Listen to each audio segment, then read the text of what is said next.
Good evening and welcome to the 44th Toronto International Film Festival and this screening of True History of the Kelly Gang, directed by Justin Kurzel. To begin, we would like to acknowledge that this event takes place on the treaty territory of the Mississaugas of the Credit First Nation and the traditional territory of the Haudenosaunee, the Anishinaabe, and the Huron-Wendat. We are grateful to have the opportunity to work in this community.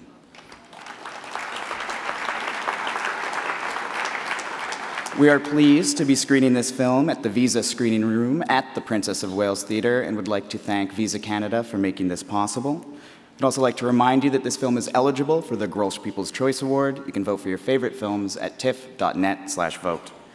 We would also like to thank the Creative Artists Agency, the United Talent Agency, and Memento Films International for providing us with the film. Let's give them a round of applause. We'd also like to extend our gratitude to Screen Australia for their continued generous support. Let's give them a hand as well.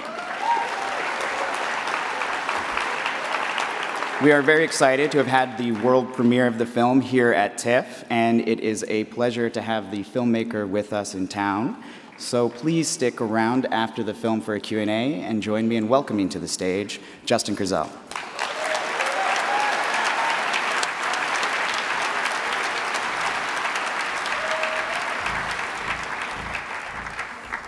Wow, this is such a beautiful theatre.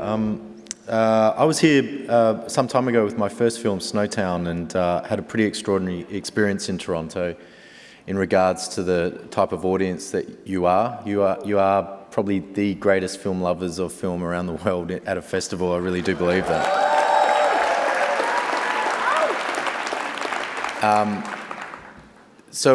A True History of the Kelly Gang is sort of something. It was a passion project of mine for 8 years, based on this extraordinary book by Peter Carey. It's about a figure in Australia, Ned Kelly, who is, I guess, means many things to many people, and is definitely wrapped up in our kind of identity. And this film was a provocation of that. And it was something that I wanted to be loud, and I wanted to be raucous. So I hope you enjoy it, and I can't wait to see you after the show. Well, I just that notion, that idea of someone's history being stolen from them, and the idea of having to kind of write down your own history, otherwise it starts to be owned by someone else, and it's definitely a kind of thing that's happened to Ned. He's become a kind of mythical figure in Australia, and he means something to all sorts of people in regards to identity in that country, in Australia. So there was something intriguing about looking at a figure like that and trying to work out why we try to find so meaning in a 25-year-old that was, you know, a bushranger. And I guess just sort of poking and prodding around as to kind of, you know, what that is. For such a mythic figure, what really struck me about the film is how rooted it is in a gritty reality, the physicality of it, whether it's the setting or the domestic space and his upbringing, the violence. Could you talk about why those were important elements for you?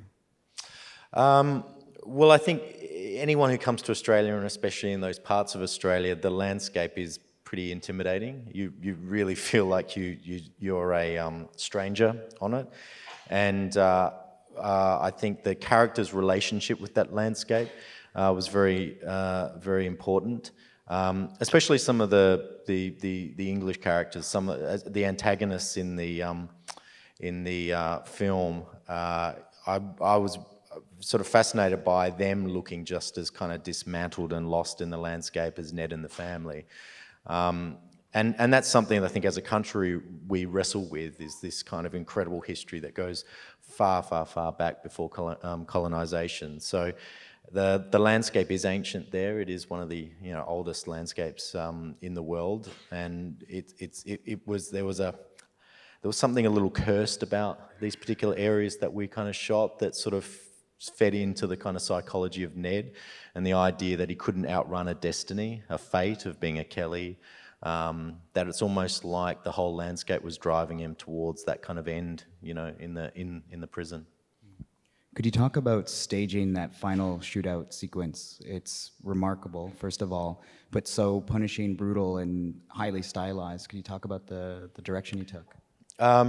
Well, it's a fever dream. It really is sort of the idea that the film starts off wide and actually kind of contracts down to the kind of slit of the helmet and the very, very impressionistic point of view of a man sort of heading towards this kind of tank, this lizard, this kind of monitor, as he talks about.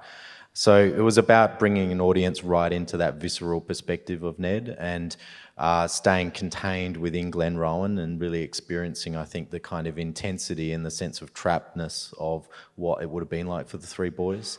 And that kind of, I guess, countering with the, you know, the notion of him transforming into a kind of, you know, something kind of very, very strange and violent. A big part of portraying Ned Kelly in a film is casting the part. Could you talk about George MacKay? Yeah, well, he did an amazing audition. It was quite incredible, but I was also aware that, I mean, George is just the loveliest man I've ever met. He's incredibly giving, he's polite, he's genuinely, you want the best for George MacKay. And I wanted Ned to come on screen and for the audience to want the best for Ned, and that you sort of felt as though he had possibilities in him. You felt as though maybe he could be a writer, maybe he could be a prime minister. Who knows in those times, you know. So the idea that you were taking someone like that and then pushing them and shifting and changing them into kind of what he becomes at the end felt much more interesting than, I guess, signposting it at the beginning with, you know, an actor or a kind of or a kind of an approach to Ned that you felt like they would end up like that, you know, just as you sort of saw them. If there are any questions in the audience, please raise your hand. I already see one. You're working with a new EP this time around. I'm curious what you learned in your approach, what you take on collaborating differently with previous collaborators. So the question is about the creative process, collaborating with a new cinematographer.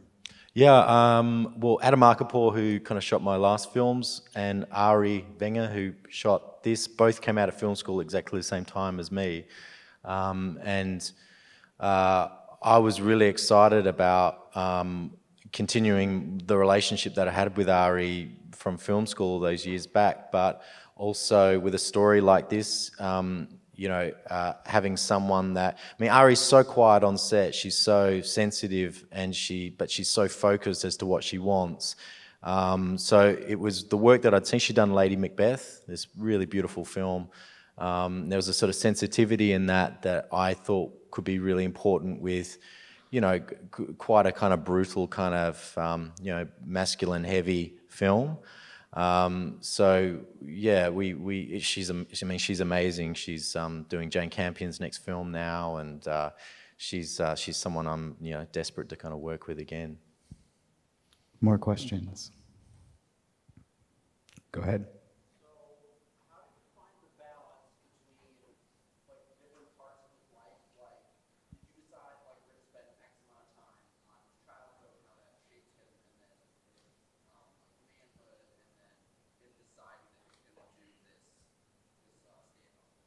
So the question's about finding the balance between portraying the different stages of his life, from his, you know, childhood to his adolescence and adulthood. Yeah, it was pretty close to it's a really, really thick book. So I think that's one of the biggest challenges, is how do you kind of you know, dissect it down to a point of view and a kind of focus. It was always going to be that beginning, the kind of little Ned, Ellen, Harry Power kind of story. But the second half, we wanted to take you in very quickly to, I guess, the sense of Ned returning to his mother, the hold that she kind of had on him, but also Glenrowan at the end, which doesn't figure very much within the book, the shootout. There are so many different reasons as to why Ned was held up in Glenrowan and actually sort of invited the police there.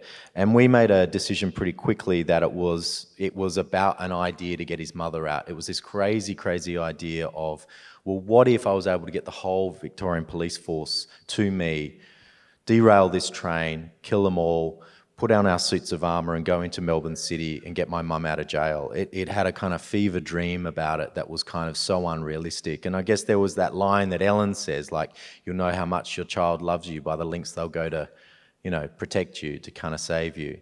So once we found that kind of climax, and that's what that climax meant, it was really about kind of getting through really quite quickly to that kind of transformation of him from Ned Kelly the man into kind of the monitor.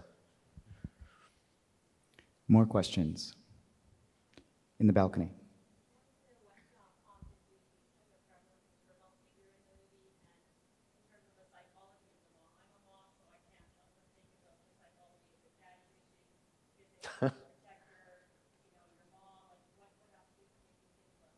So the question is about the prevalence of the maternal figure in the film and the psychology behind the character of the mother. Well, it's definitely a love story between a mother and a son. I mean, that screamed off the page of Peter Carey's book. And, you know, she's a survivor in the whole film. I mean, she's the last one standing. All the men have kind of fallen over and kind of dismantled. So there's something about Ellen it's about survival, teaching her children to survive. I think she's desperately scared that Ned's going to leave her, that he's going to outgrow her, that he could be something better than her. So there's a kind of, you know, thing inside her which is about keeping him back, about owning him.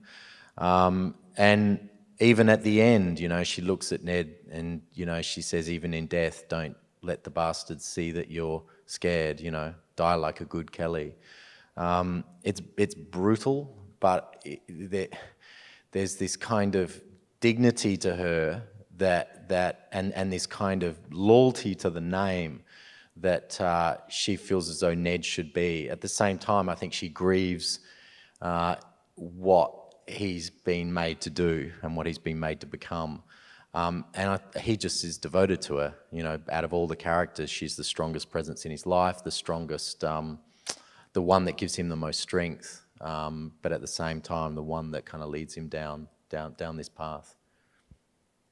I think I saw another hand somewhere. Go ahead.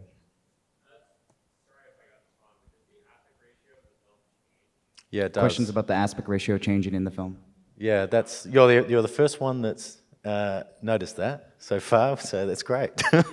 Yeah, it's deliberately coming down as the film. We wanted the film to be a wider outlook at the beginning, and as the point of view came down to the slit of the helmet, which it literally does at the end, the aspect ratio comes down as well to kind of make you feel more and more crammed and claustrophobic into his point of view.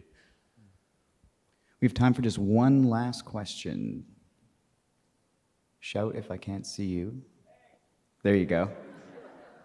No one actually ever has shouted when I said that, by the way. First off, love the film.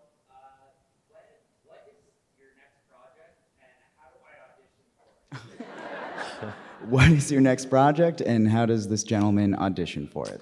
I'm doing an Australian book called Shantaram, which is going to be made into a TV series. So I'm actually going to be shooting in India towards the end of the year, and I've never done a TV series before, so I'm super excited about working on that. Take note. For all those who wish to audition, I'm sure everyone here does. I'm going to steal one last question before we go, because I think music and the soundscape of this film is so important to shaping its mood. Could you talk about that? Yeah, our biggest influence were birds. I don't know if you can kind of hear them all the way through. They were real birds within the landscape. And Australian birds are the loudest, raucous, cheekiest, like screamers you could, which I think is, I've got a theory, I think it's why Australian rock music like AC/DC and so forth is so loud and crazy is because of these birds. So the cockatoos there are so intimidating in their kind of sonic sound. So Jed, my brother, who was the composer, just spent time on set listening to the birds, and the idea that the music was kind of in a percussive way coming out of the landscape, that it felt as though it could be played on the set and the birds could kind of accompany it. But it was a really interesting thing that we pushed the birds more and more throughout the world, and there is something interesting in Australia that when you are in a dangerous situation or place in that landscape, it's always, you always hear the beautiful call of a lyrebird, or you know, or a small call of a parrot, and then that suddenly be burst with a cockatoo. It's this kind of absolute mix-up of sounds and sights and feelings. So that was the landscape was our first point of call with how we approached the film sonically. Yeah. Well, unfortunately, that's all the time we have. Justin, thank you Thanks so much for being with us in Toronto. Don't forget to vote for the People's Choice Award and enjoy the rest of the festival.